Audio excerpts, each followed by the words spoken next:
Hey, Legal Rebels, this is Tom Martin. I'm the founder of LawDroid, and this is my podcast, LawDroid Manifesto, where I interview legal innovators about how they do what they do. In this episode, I interview Damien Riehl, solutions champion at vLex, whose unique blend of legal expertise and brainy technological innovation has revolutionized how we think about legal data interoperability, access to justice, and even music and copyright law.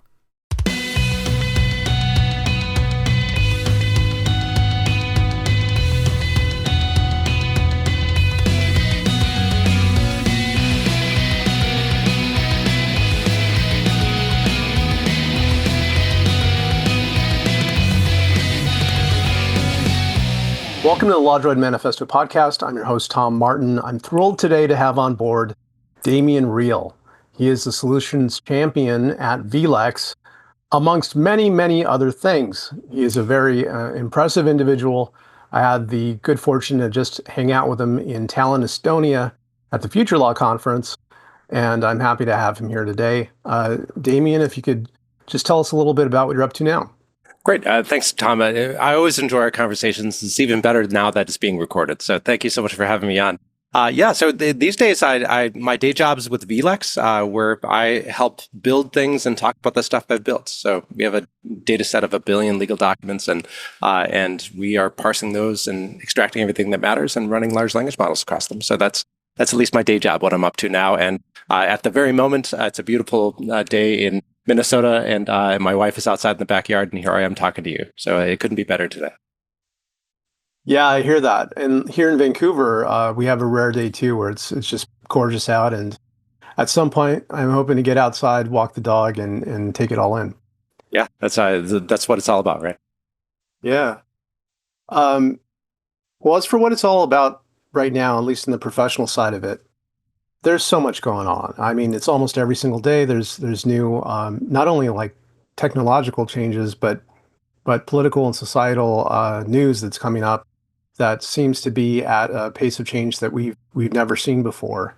I guess generally, just what are your thoughts about that off the top of your head?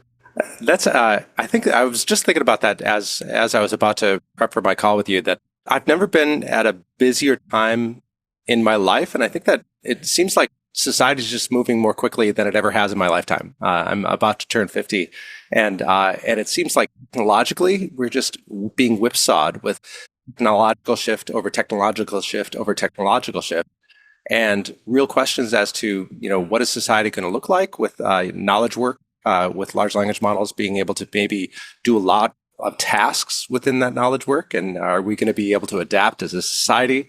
That's technologically, and then you have also geopolitically all the stuff going on with, a change of administration and really things happening very quickly on that side too. So anyway, I feel like I'm being whipsawed one way or the other, technologically and geopolitically. And as my friend Sean West wrote in his book Unruly, there's kind of 3 triangles. There's the geopolitics, there's AI and technology, and then there's the law.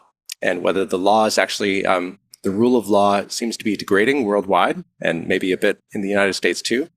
So anyway, geopolitics plus the rule of law plus AI is, I think, got everybody kind of confused and whipsawed. Totally agree. Sean West is cool too. I think he has some great insight about that triangle. By the way, you gave a fantastic presentation at Future Law. Thanks so much.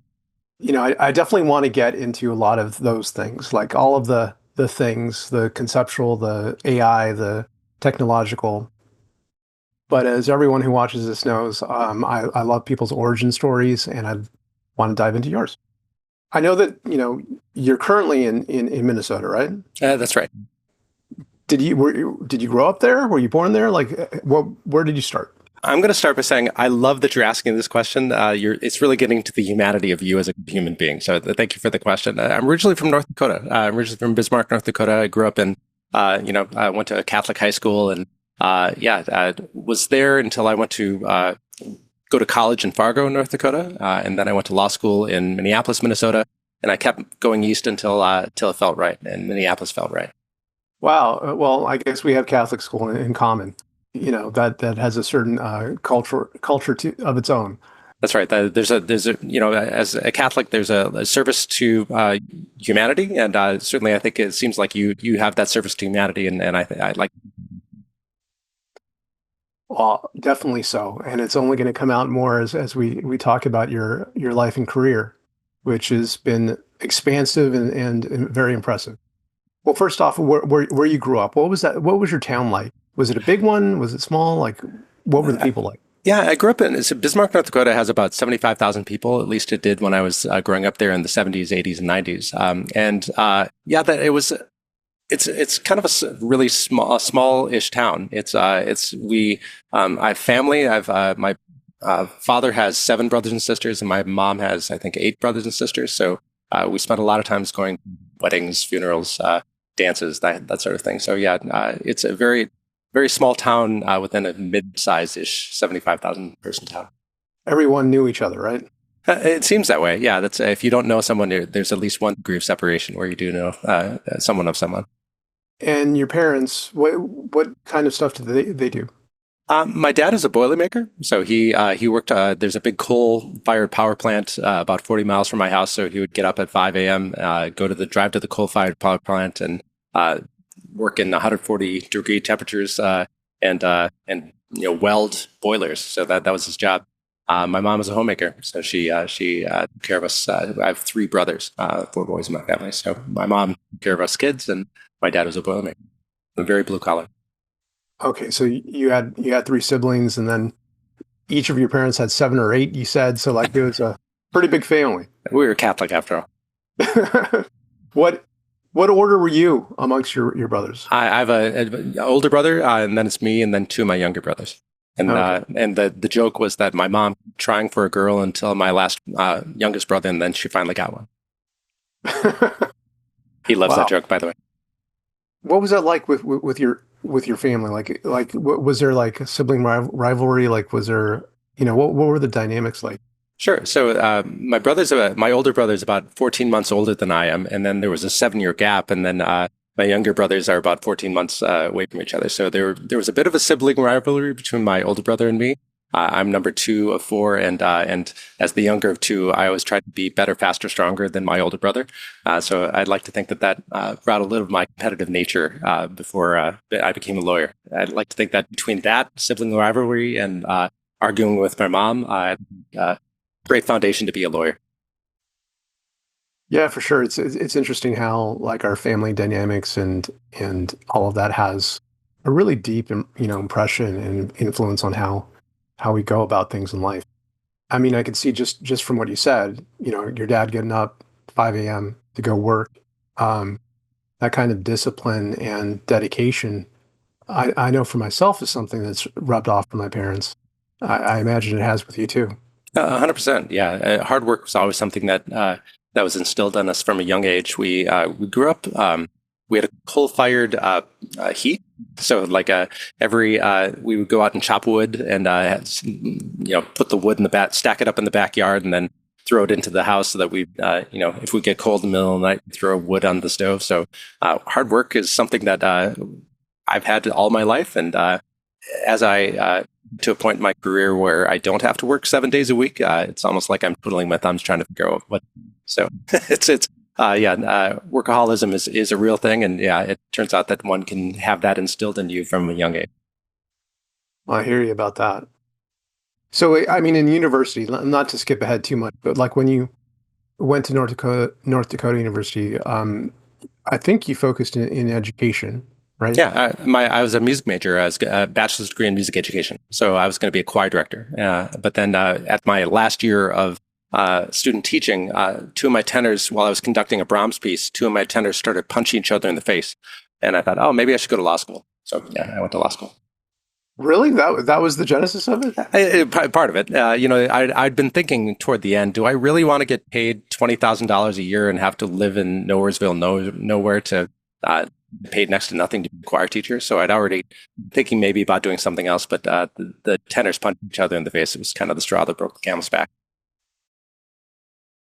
Yeah, I could see that. I mean, I think a lot of us either like fall into one of two camps. Like one is that from a young age, they just had some bug in them to want to be a lawyer. But others, it's a more practical decision. Like I have my own degree in philosophy and partly had to think about, do I want to go down that road of becoming a professor or teaching it or doing something professional. So Yeah. law is kind of like applied philosophy. It's true. I mean, the law is, yeah, it's more practical, I would say, than most philosophers. That you get to be able to, yeah, actually affect people in a very true way as being a lawyer. So yeah, I think you've made the right choice. You're helping people in a better way than maybe philosophizing might. I'm curious because of like, you being involved directly in legal technology now. Like, did you have early experiences with computers that stayed with you?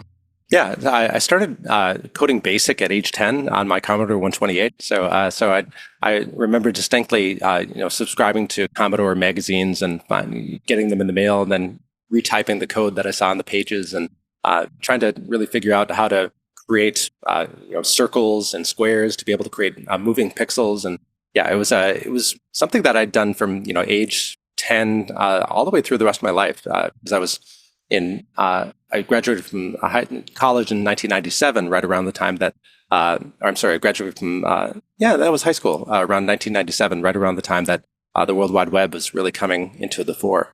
And so I was, yeah, 97, 98, 99, I did a lot of HTML and dug into Perl a little bit and JavaScript a little bit. So yeah, so my whole life I've been kind of a really awful coder.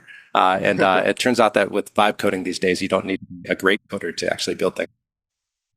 Yeah, but having that, smattering of experience, it helps a lot because it's a bit about the mindset, just kind of understanding like how you would structure things or that you need to even structure them. Yeah, I think so too. Yeah, and the number of lawyers that really have a good grip of what technology can and should do.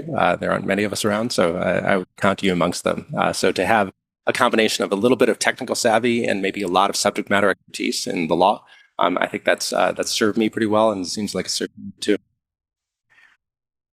So then you go to law school, and what are some of the thoughts there? Were there any professors that kind of influenced you, or like what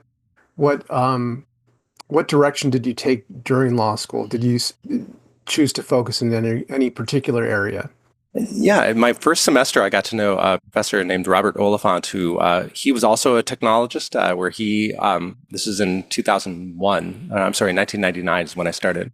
So back in 1999, he was just he had a textbook he wanted to put onto HTML pages, and so I worked with him as my first semester to be able to convert that textbook into HTML and putting different chapters into different pages. And I spent probably a semester on that project. And so, yeah, so law and technology is something that I knew that I'd want to do.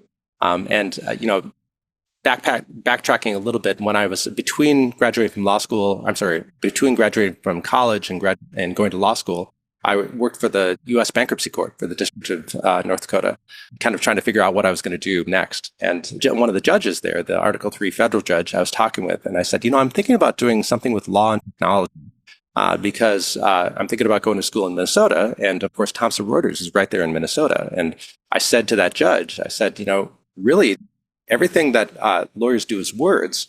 And we can today, in 1998, we can really search words really quickly if they just get digitized. And actually, my job working for the bankruptcy court was scanning all of the paper records and then OCRing them so that they, searchable digitally. So I said to the judge in 1998, I said, I think I'd really like to be able to kind of be in the intersection of law and technology because I think we can do some great things. And that Article 3 judge said to me, "You'd be crazy to do that." He said that nobody respects law technologists. He said if you want to be a respected lawyer, you can't go down that. So anyway, so that was in 1998, and here I am today, and I think maybe he was wrong. I think that we can do a lot of good with law and technology. Yeah, wholeheartedly, he was wrong. But it's an interesting time capsule of like how things were viewed, and still in some cultural views within lawyers, it's viewed that way. But I think it's inescapable now. Bob Ambrogi had a great way of looking at it, that you have this Venn diagram where it used to be technology and the law, but now those two circles are kind of overlapping right now. And for all the reasons you stated, that large language models, lawyers work with language. It's just we're all in the same game now. Yeah, everything we as lawyers do is based on words. We ingest them, we analyze them, and we output words. And yeah, lawyers can, large language models can do that at superhuman speed in a postgraduate level. And so, in working with those words, one of your initial jobs was working as a judicial clerk, and I was curious as to what your experience was like. This was with Judge Edward Toussaint, Yeah, and with Michael Davis after. Yeah, so Judge Edward Toussaint is one of the best human beings I've ever met. He was kind, is kind, and was giving, and yeah, I went to a mid-level law school, William Mitchell, and I came out. I'd actually helped Judge Toussaint. He'd also had been teaching a technology kind of in the law course, and so I was actually helping him during law school, and I got to know him quite well. When I went to this middling law school and ended up at the end of my tenure without any offers from any law firms, he said, "Oh, you need to work for me then." So he very kindly offered me a job, and it was probably the best year of working of my life up to that point, because he was the chief judge of the Minnesota Court of Appeals. The joke about the Minnesota Court of Appeals is the hardest working court in show business, where I had a new opinion every single week. So over the course of 52 weeks, I cranked out 52 judicial opinions. And so in that 1 year, I got to see criminal cases. I got to see civil cases, and not just some criminal and some civil, but like a wide breadth of so many cases that if I had been a first-year associate at a law firm, I wouldn't have gotten nearly that amount of breadth of things. So anyway, so he not only exposed me to a lot of great working experience, that is 52 different cases, but he also exposed me to some of the best work-life experiences that I've ever had in my life. He asked me, and I was a brand new, I'd been newly married at that point. This is 2001. We got married in June of 2001, and around July of 2001, Judge Toussaint said, it was a Friday afternoon, and he said, "Damien, where's your wife? Where's your beautiful wife?" And I said, "Well, she's at home, Judge. She has the summers off because she's a professor." And he said, "Why are you not with her on a Friday afternoon?" I said, "That's a good question, Judge. I think I'm going to go be with my wife on this beautiful Friday afternoon." So anyway, so we worked very hard for Judge Toussaint, and he also knew that there are more important things than the work that you do. There's being kind, and there's being good. So he certainly taught me that. Well, and congratulations on 24 years. Yeah, when we finish up, you'll. I understand that she's in the garden, and you'll get to join her. Yeah, I'll go. She's on a swing, and I'll go swing with her. Yeah. That sounds nice. Professional lessons, also some personal lessons. The professional lessons, I mean, yeah, no doubt that you wouldn't have gotten that breadth of experience from work as an associate, where you probably would have been down in the basement, scouring through legal research and not really getting exposed to like real life cases on multiple different practice areas. And then, personally, obviously, what we just talked about, that keep everything in perspective. So you did go to work with Judge Michael Davis, and then after that, you did work for some time as an attorney for 9 years. What was that experience like?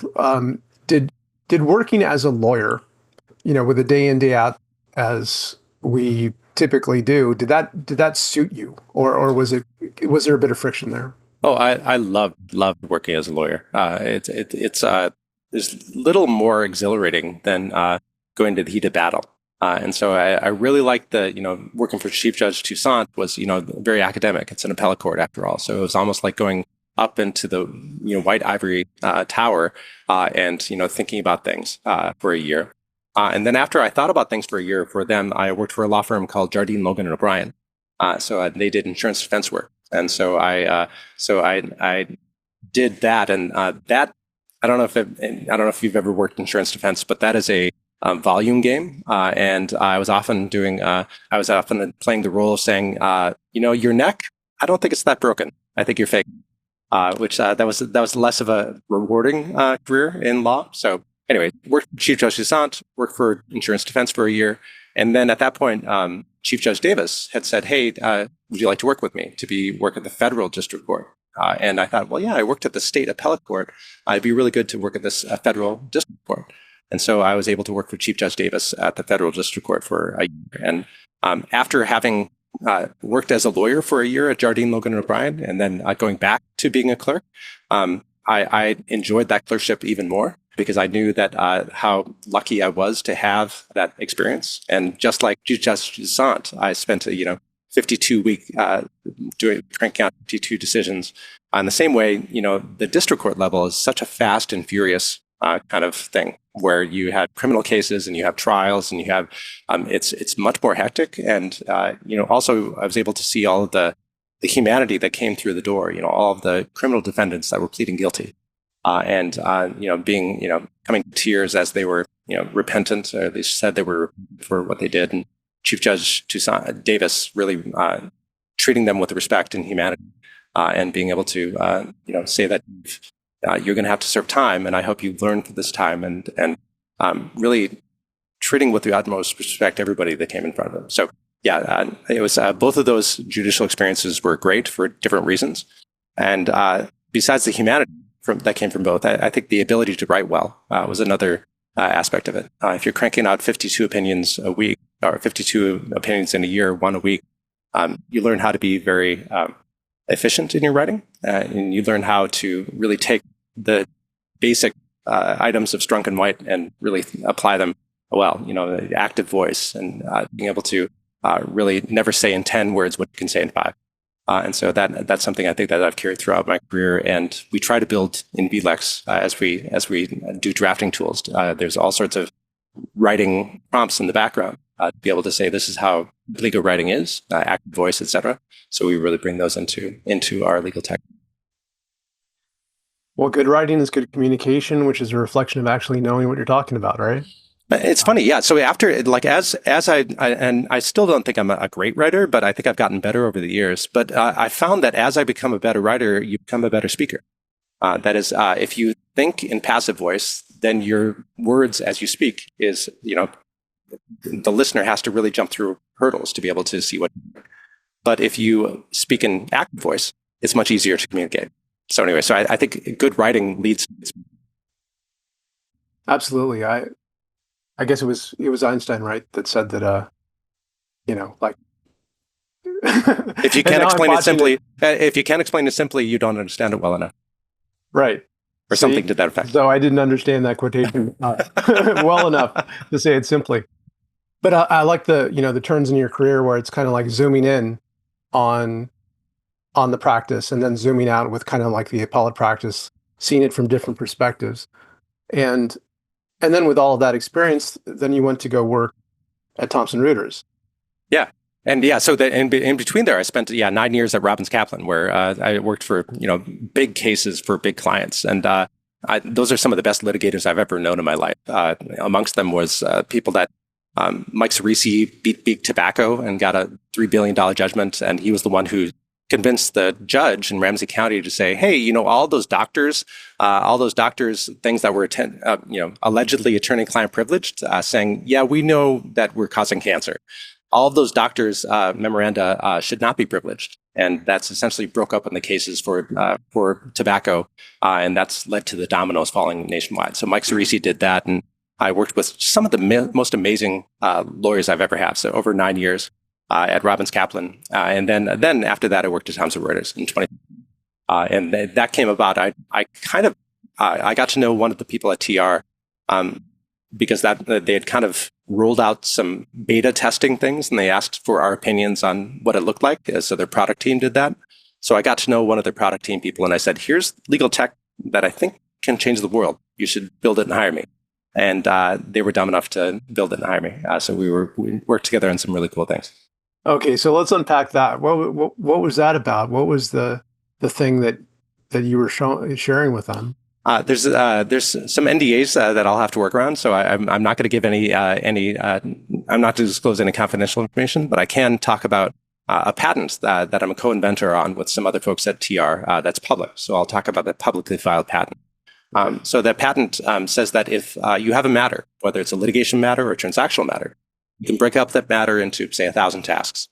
And then for any one of those tasks, you could be able to say, here's the way to do that task. That is, here are the legal research resources. Here are the precedents within our document management system. Here's practical applications on how to be able to do these tasks. And here's who in your firm has done this task. So you can ask them how it works. And then you as a partner can assign it to the associate, that task 357. And then you'd move task 357 from to do, to doing, to done. And now you know how long it takes to do task 357. And because you know how long it takes, you know the cost of task 357. And so now that you know the cost not just of that task, but all the aggregate tasks, when a new thing comes in the door and you say, I need to try to build a budget for that, now you can say, now I know about how much these things cost, and you can build a better budget. So that's the patent that's in my name that I'm not speaking out of school about. No worries. I won't press you anymore about that. But one thing it does reveal to me is just your systems thinking, like your ability to do, especially at that point. Like you weren't. It wasn't an assignment. You weren't challenged to do that. You weren't required to do that. From what I'm hearing by Robbins Kaplan, or from working with the judges, this is something that that you just intuited yourself. And how did that, like, look, I know from knowing you that you're quite the autodidact, and you learned many different skills in many different areas. But was there something that brought that about, or was it just a natural turn of the way you viewed things that you thought you'd bring that to the table? So throughout my entire litigation career, I thought this practice of law should be done better. That knowing that technology can help so many things, I thought nobody around me is using technology in the way that it could be best used. So throughout my litigation career, I was thinking about how could this be done better? How can we use tools to be able to do things faster, better, stronger? So I'd been thinking about that, what I just described, probably for about 5 or 6 years. So that would be from maybe 2010 through about 2015. And really, it's not rocket science. It's just project management. But it's something that lawyers generally don't have great project management skills. So we need help and to be able to assign things and be able to train younger lawyers in the way to do things in a way that older lawyers generally don't give training, like in the old apprenticeship model. Yeah, and that model, I mean, it's great in a lot of ways. I mean, you described it from working with the judges and at the law firm. I know from my own experience, working for some of these older practitioners that just had a very like craftsman-like way of working on things that gave you a deep appreciation for the law as a profession, not just a business. So with that experience, you got your foot into legal technology, and it sounds like that, you got hooked. It's legal technology is it's still of course burgeoning, and of course back in 2015 it was just really hitting its stride. So yeah, I got hooked, and there was, after I left TR, I did a stint in cybersecurity, so not legal tech, but it was just cybersecurity, where we would do both the proactive to try to keep people from getting hacked, and then a reactive. So if somebody gets hacked, all my cybersecurity guys would go in, figure out where the bad guys got in, get them out, figure out what data, if any, was exfiltrated, and then try to work to be able to mitigate that damage. So anyway, so I did that for a couple of years, and then I went back to legal tech. Well, I want to unpack that a little bit, because I learned that in prepping for this, but I didn't know that previously. And I'm just like, where did that left turn come from? It's law and technology. So yeah, it's not as much of a left turn as one would think, but I got to know, I've known since 1999 a guy named Paul Lear, who is a lawyer that worked as an assistant U.S. attorney when I clerked for Chief Judge Davis. So he appeared in front of me and did a lot of criminal cyber cases where people were doing child pornography and all sorts of things that involve the internet. And he would bring those cases. So I'd known Paul since 1999. Paul worked for this cybersecurity company. It's called Strauss Friedberg. And Paul, at that point in I guess it was 2017 or 2018, said, "I'm going to be leaving Strauss Friedberg, but we need a mini me to be able to kind of work in this." And Strauss Friedberg was, and maybe still is, one of the few cybersecurity firms where they hire lawyers like me and lawyers like Paul. And this is a consultancy where they were acting not as lawyers, but they were a liaison between the technical people, that is the cybersecurity people, and the lawyers that hired us. And I, as a liaison, and would be able to essentially make sure that the technical people didn't say anything that would lose privilege, and they and would essentially try to keep in technical terms to the lawyers. I was a translator from tech to lawyer, and then from lawyer to tech. So anyway, so that was a really fun, amazing engagement where I would be able to work with some of the smartest technologists in the world, and some of the best lawyers in the world. And the biggest engagement that we worked on was that Facebook, and this had hired me and Strauss Friedberg to investigate Cambridge Analytica. So I spent a year of my life on Facebook's campus with Facebook's data scientists and my former FBI, CIA, NSA people that worked with me, and we figured out how bad guys use Facebook. So that some of the most exhilarating times of my life was that.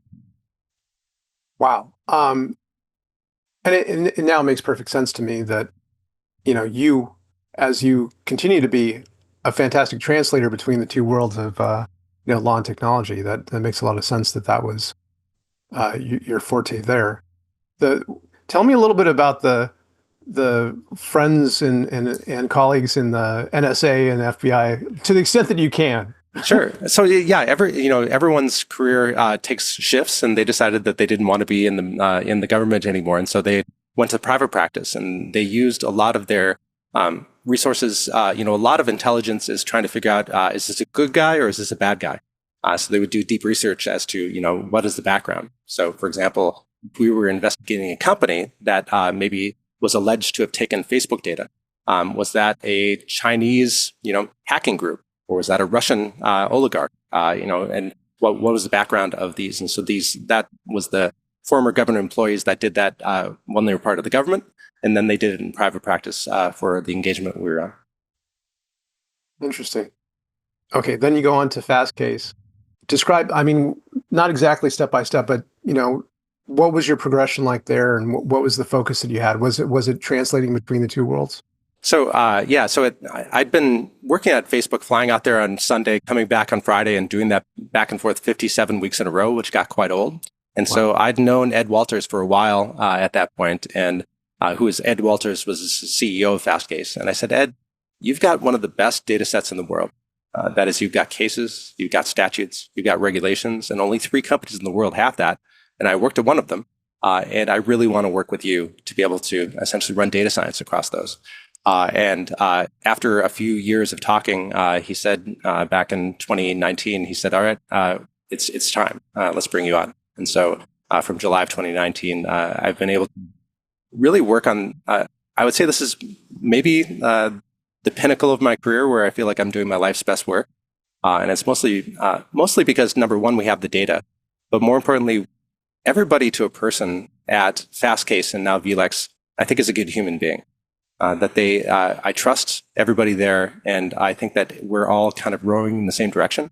And that, that's not something, having worked in many different environments, that's not something I do lightly. That is a privilege, and I think I'm really lucky to be working in such a good place, doing good work with such good human beings. That's awesome. To be in a workplace that's not only like doing it for a living, but it's also a great living in the sense that, you get to live the days with people that are wonderful to talk to, not just as professionals, but as human beings, and to learn from them. And I do want to get a little bit more into, what you're doing at vLex, but I need to mention to the audience, if they're not aware, that and at the same time, in the meanwhile, you're using your background in music and essentially unpacking, decoding 68.7 billion melodies and, essentially copywriting them for the benefit of the public at large and artists. So that sounds crazy. How does it? If you could make sense of that for everyone, so they understand what I'm talking about. Sure. The 68 billion was the initial data set. At this point, we've copyrighted 471 billion melodies. And the way that we did that is through brute force. You can brute force a password by going AAA, AAB, AAC. We did that with music, where we went da da da do, da da da re, da da da mi, da da da fa, until we mathematically exhausted every melody that's ever been and every melody that ever can be to the tune of 471 billion melodies. We wrote them to disk. And under the Berne Convention, once they're written to disk, they're copyrighted. So I've copyrighted 471 billion melodies.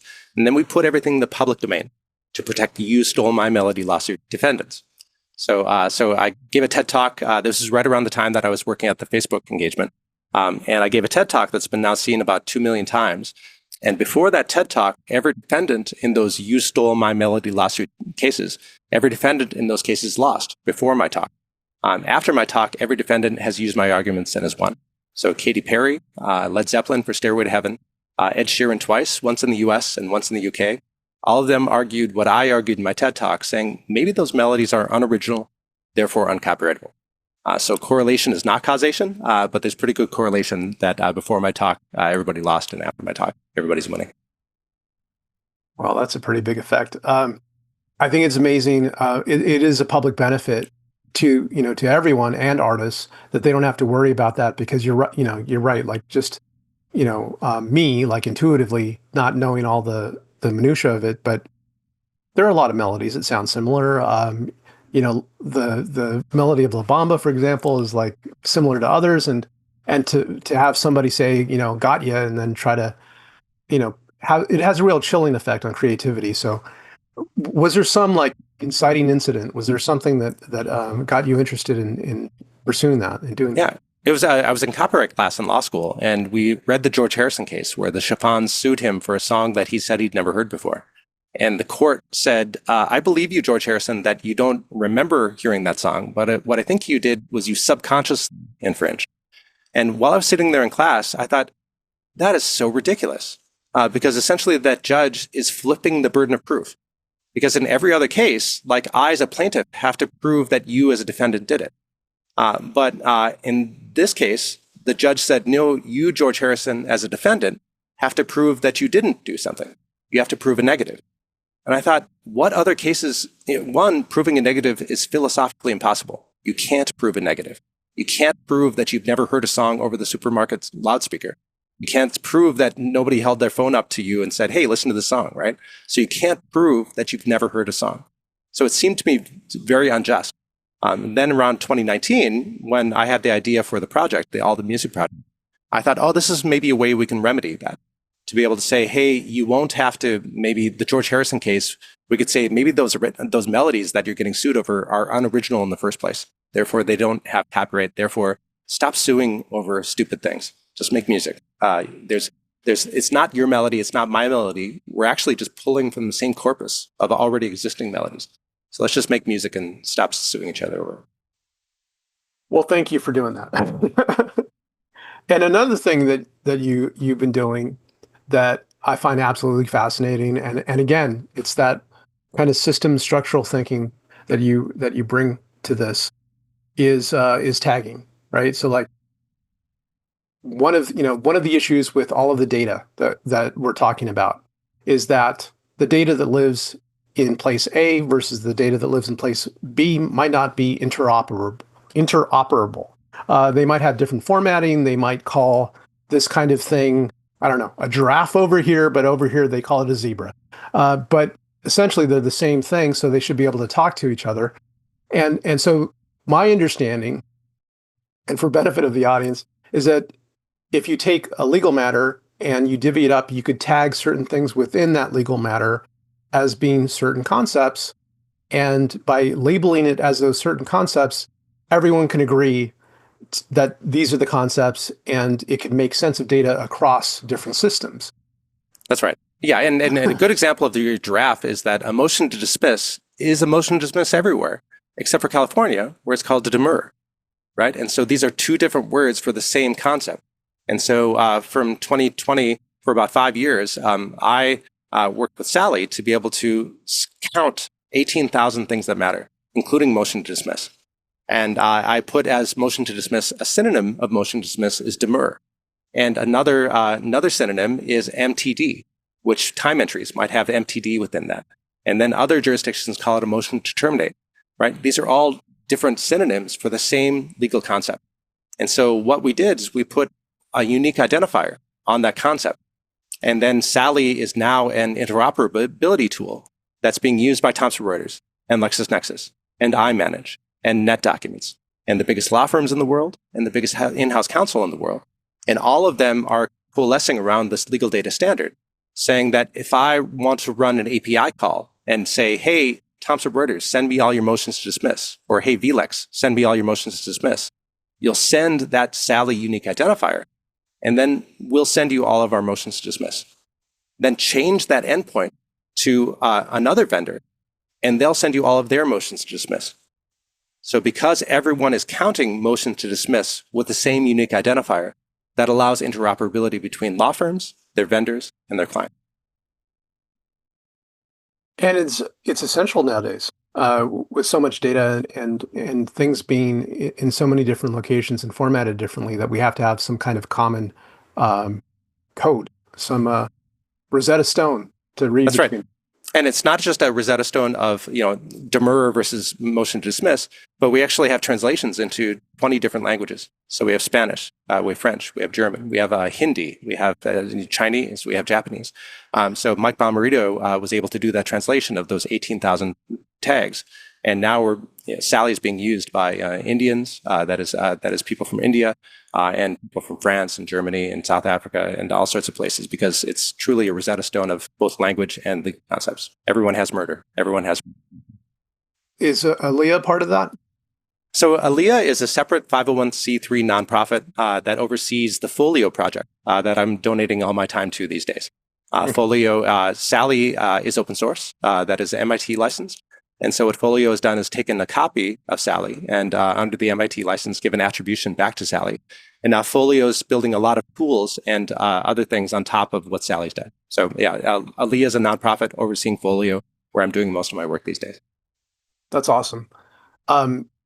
And putting it kind of in perspective, it like these different things that you're doing at the same time that you're doing your regular professional work, it all falls into the same theme. And the theme is,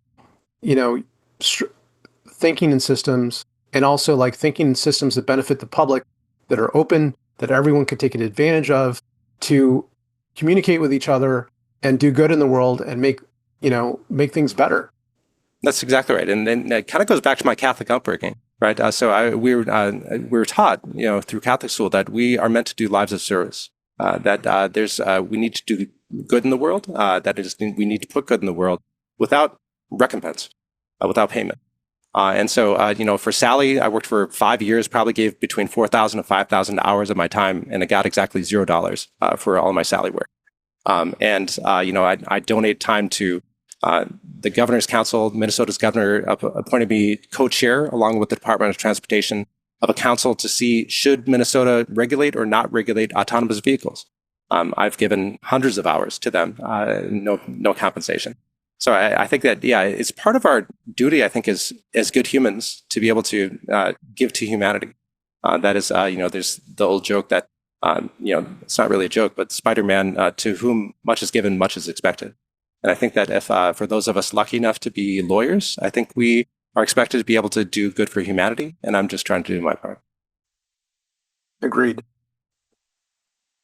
So with all of that, to use it for the benefit of the public and mankind, I want to turn to the subject of AI, because it enables, and of course, generative AI is the subspecies that I'm talking about and referring to right now, is that it's moving so quickly, but it's also like opening these opportunities that we've never had existing before.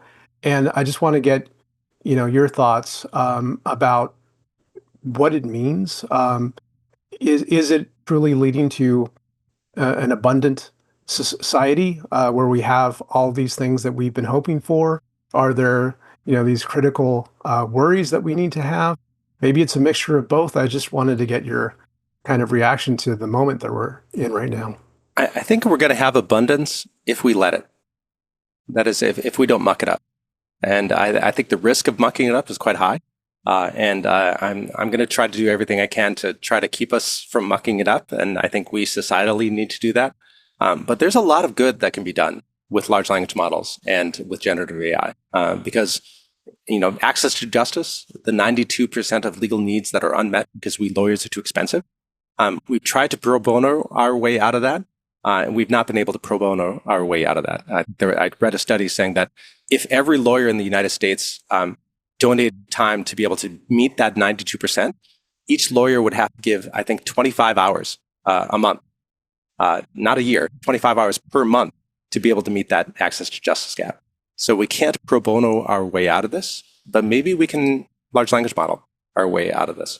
I think maybe we can be able to, we've given maybe a blessing and an opportunity to be able to help people who need help in a way that might not be harmful to them and might be actually quite helpful to them. So I think that access to justice, we have an opportunity to do good. And just for regular legal work, I think lawyers can use the large language models to do their work faster, better, stronger, in a way that is more fulfilling, that is doing less of the drudgery and doing more of the stuff that is the higher levels of our degree. My friend Casey Flaherty says that we as lawyers do a lot of thinking and we do a lot of thunking. And maybe AI can take care of a lot of the thunking that we don't want to do, the drudgery. I love that. Yeah. Less thunking, more thinking. Yeah. And more of the bionic lawyer, right? That's right. That's right. And I think that leads to Jevons paradox, which is maybe we can shrink the unit cost of something, which will actually make society want more of it. So we thought LED light bulbs were going to save us a lot of energy, but they're so cheap we just leave them on all the time. So it's too cheap to measure. So what if legal work were too cheap to measure? What if today or yesterday somebody might say, "Gosh, Tom, my lawyer, every time I call him, it's $1,000. Forget it. I'm just going to risk it. I'm not going to call Tom." But if that $1,000 shrinks to $100, I'm going to call you every day. And in the aggregate, I'm going to spend way more than $1,000 because each call is going to. So I think we can, as lawyers, can be able to serve that 92%, maybe, and be able to maybe make more money in the process, and maybe society will be better off in the long run. Yeah, 100% agree. I think that it is scary though for people that myself included, thinking through how that's going to affect us in the short term because we're used to this way of doing it, and just the time and strain it might take to get to that other side. Yeah, I think we as humans are scarcity, right? Scarcity. We're through evolution, we've said, okay, gosh, are we going to have enough food to be able to make it through the next harvest, right? So scarcity is just baked into our DNA, almost literally. But so it's hard for us to think about abundance. What if Jevons paradox becomes true, and what if now we're going to unlock all of this latent demand, that 92% legal needs? Economists would call that latent demand that's just waiting for us to tap in. So maybe we can have abundance. And maybe some of it is just us like committing to it and believing it to be true that we can make it so. That's right. My feather can make me fly. Therefore, I will. So with the time we have left, let me ask you the couple of questions I ask all of my guests. And the first one has to do with, we just talked about all of the stuff that you're into. You have many things going on, and I'm sure there's more we didn't even get to.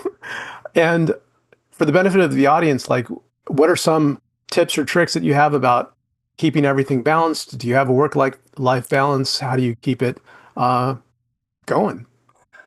So at age 47, I was diagnosed with ADHD, which is an explainer of why I have so many pots and irons in the fire, pots, as you might say. So I would say that if I'm not busy, I'm bored. And boredom to somebody with ADHD is a very awful thing. So I don't know if I have much work-life balance. I try to fill every crack with something I think is meaningful and something I think is interesting.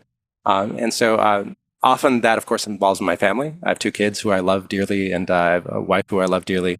So I spend some time with them. And when I'm not spending time with them, I'm doing about 12 different things that make me happy. And so, yeah, it's hard to say, I could get paid for those 12 things, but I choose not to get paid for those 12 things. I have one job with vLex that pays me really well. And so therefore, I can have the luxury of doing those other 12 things without. without compensation.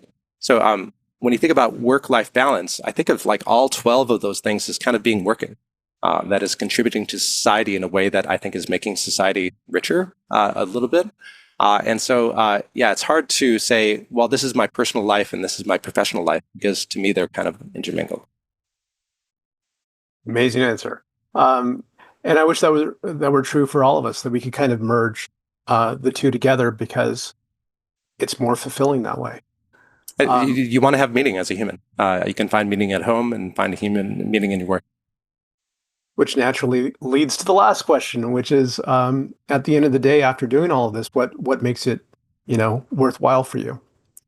I've given many interviews like this. I've never talked about my Catholic faith in the past, so now you've made me bring it up 3 times. But I think it's probably worth it.